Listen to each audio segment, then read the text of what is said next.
Okay, so let's look at this cartoon then real quick. So it says, today we're converting to the metric system, and he's like, go back to France, and he's like, but we're inchworms. So inchworms, that's familiar to us. That's a language we understand. That's American, right? That's our American English. We get what an inch is, right? Show me, right? You know, like, boom. Well, she says, wrong. We're 2.5 centimeter worms, Ian. If you convert 1 inch, it's actually 2.5 centimeters. So that's where it comes in. But if you didn't know that, you'd be like, what? Like this doesn't make sense. Okay? So just trying to prove that, hey, we have to understand some basic things. I don't need you to be an expert on the scientific method because it's going to be something that keeps coming back. You can't get rid of it in science. You can't get rid of it in a lot of things. So you have to have at least a foundation. So what at least some everyday things compare to some of our metric things. And so you know the everyday things.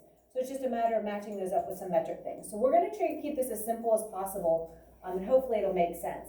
But in the early days, scientists used their own local systems, and it got really confusing. Because if like one village had one way of measuring, and another village had another way of measuring, if you went village to village, as people started traveling more, it got really like, what? Like, how long is that? And they're like, well, it's this long. And they're like, well, no, it's this long. And it didn't mix. Just like my Spanish words didn't make sense to your brains, right? Their measurements didn't make sense as they went and started traveling village to village. So it created way too much confusion because anytime scientists want to share information, a lot of time got lost in this conversion. What is your value worth compared to what my value for these numbers are worth? And so we had all these different systems. And so this is like way back, even like before like science was a thing, but just in general communication, it got really difficult. Lots of confusion. Just like you guys when you heard the weird words coming out of my mouth. All right, so the metric system is something that is universal. It's standard for all scientists. All right, all scientists.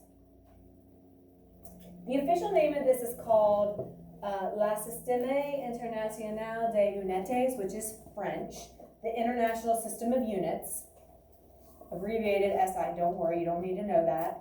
It's called the SI unit or the metric system. So you might hear it called both ways. We usually just say the metric system, okay? But understand that you can hear both. Okay? And so there's only like 2 other countries besides the United States that use a system other than the metric system. It's like a small Burmese country like over by India, and then like Liberia in Africa. That's it. Like everybody else uses the metric system. And then America wanted to be different. We wanted to like exert our independence and be like, we're making our own system. We're doing our own way. Our way is bad.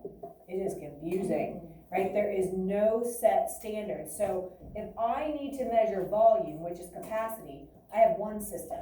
If I need to measure length, I have another system. If I need to measure mass, like how much something weighs, I have a whole nother system. We have to learn 3 systems depending on what it is we're trying to measure. The metric system has one system, and you just convert between, like it's the same process, no matter what you're measuring, mass, length, or volume. So it's one thing instead of 3 things, all right? And so it kind of becomes the responsibility of us, the United States, to adapt anytime we're dealing with something medical. Anytime you're in a scientific like process or community or event, it's always going to be metric system. All right, so we're the ones that are different. It's our responsibility to make sure that we're using the metric system and not just using our US system. We have to convert everything over to the metric system.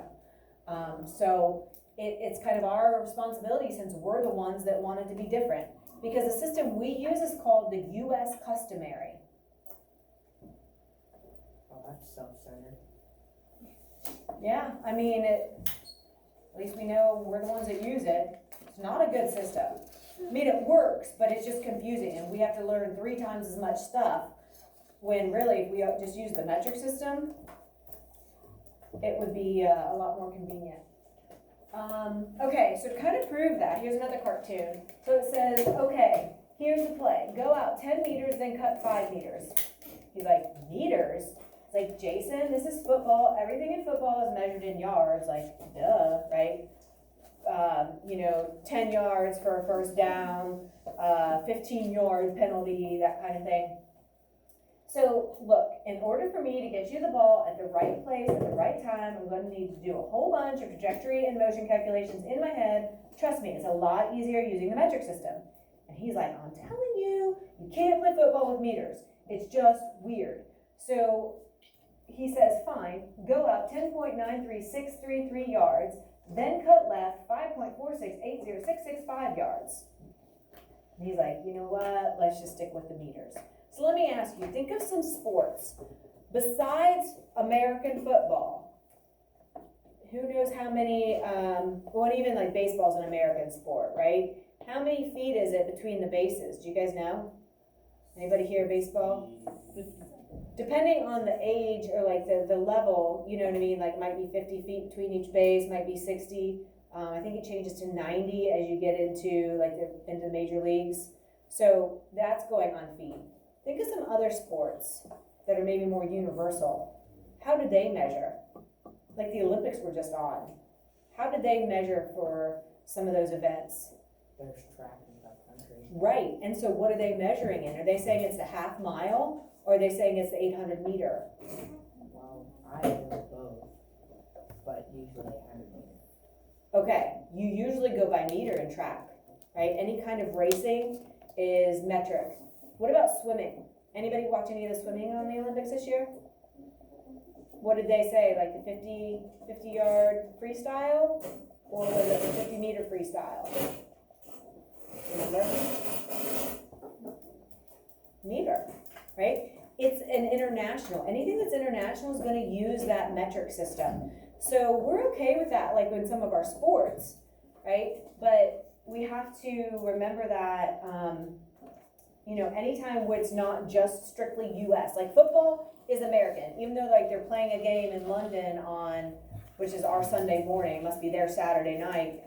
They're still going to be using yards. They're not going to be using meters, right? Because it's an American game. But anytime we're using something internationally, we have to be able to kind of twist our thinking and understand that we're talking metric if we're international. So here's an example. In July of 1983, a Boeing 767 ran out of fuel mid-flight. That's scary. The jet had to make an emergency landing. Everybody was okay.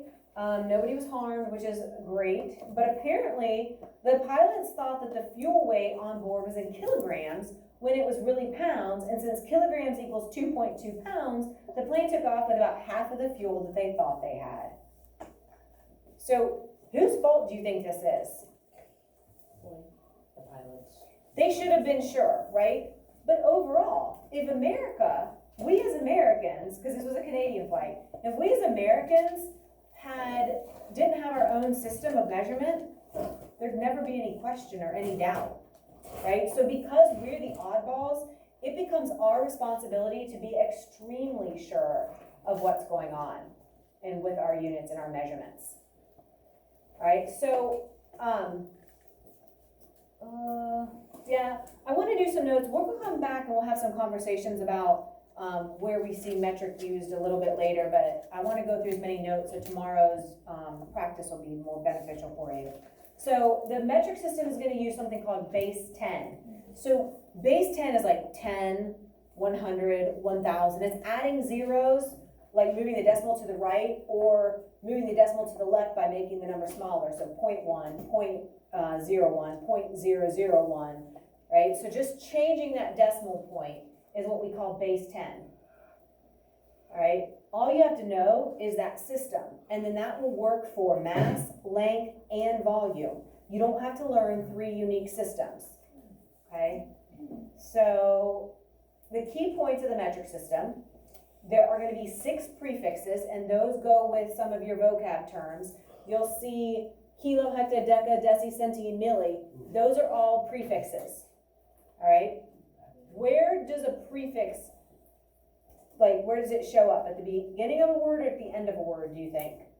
Where would a prefix? Gilbert? The beginning, okay? So we're going to put the prefix of kilo and then the base unit. The hecto and then the base unit. You're like, well, what's a base unit? Well, there are 3 base units. And we'll talk about those here in just a second. So basically this combination of the prefixes coming before the bases, and that will give us the whole system that we need. We're gonna need to know like the order that those prefixes come in, because it goes thousand, hundred, 10, 1, 10th, 100, 1,000. So it's changing by 1 decimal point or 1 decimal place, and we'll look at this. Like when you see it written out, it makes more sense. So you do need to kind of know that order too, and then it all kind of falls in line. Okay, so in order for measurement to make sense, it has to have a number and a unit. So remember with our graphing, we said on our y-axis we're going to have our numbers usually, and then if there's a unit that goes with it, we have to include that. This is true from now on. If it makes sense to have a unit, we need to include that unit. It becomes just as valuable as our number. Okay. And so we follow this base 10 system. So tens, hundreds, thousands, or tenths, hundredths, and thousandths. With me trying not to spit all over you, stand back, right? With the thus, thousandths. Okay, so smaller than 1 if we have a decimal version, or getting bigger, right, if we're looking at these versions. And all of these have a prefix that's associated with them. So you'll see on your vocab list, kilo, hecta, deca, deci, centi, milli. Each one of those will instantly kind of match one of those prefixes. And so the units of the measurements are going to also have that base that they move between. Right? So when I say base, I always think baseball. Love baseball. Softball, sorry, I say baseball because my son played and that's what I'm used to watching. Softball, same kind of idea, right? You have bases, right? I always think of like playing tag too, right? You have home base. That's where you're trying to get back to, or that's kind of like your starting point, or kind of like your middle ground, right? But you can move between the bases. And that's the same thing that we can do. If we're talking mass, that's one base. If we're talking length, that's another type of base. If we're talking volume, that's another. I'm sorry, thank you. Get me out of the way. And so as we put all this together, it will make sense. Usually I get kind of like this blank look like, what is she talking about? I see it in your face. It's okay. As we put it together, it will click and make sense. Promise. So the base is where we're going to start. And from there we can get bigger by basically putting zeros at the end, going from 10 to 100, adding another 0 to get to 1,000. Or and so that's like moving your decimal to the right. If you want to make it smaller, if you move your decimal to the left, if you move your decimal to the right, you're making it, you're changing the size of it, making it smaller that way. So it says multiplying and dividing. We're just going to think of actually moving that decimal point. And so we put a prefix in front to show the size of that base. So do we have a big version of the meter or a small version of the liter, right? Depending on what we're measuring. And so the prefixes are used to show the larger or smaller versions of that base. Let's do this one, because we already kind of talked about it. So remember that a prefix comes before, just like Gilbert said. It's going to come at the beginning. And let's finish with this one. So we take the base unit of a meter, liter, or gram, and then we add the prefix. So here's my bases: meter, liter, gram, centi, meter, kilo, liter, deca, gram. So I'm having a small version of the meter, the big version of the liter, the big version of the gram. And we'll talk about what all those prefixes mean. And once we start learning that language, it starts to make a lot more sense. All right? Cuando hablar en español, no es un problema. Bye, guys.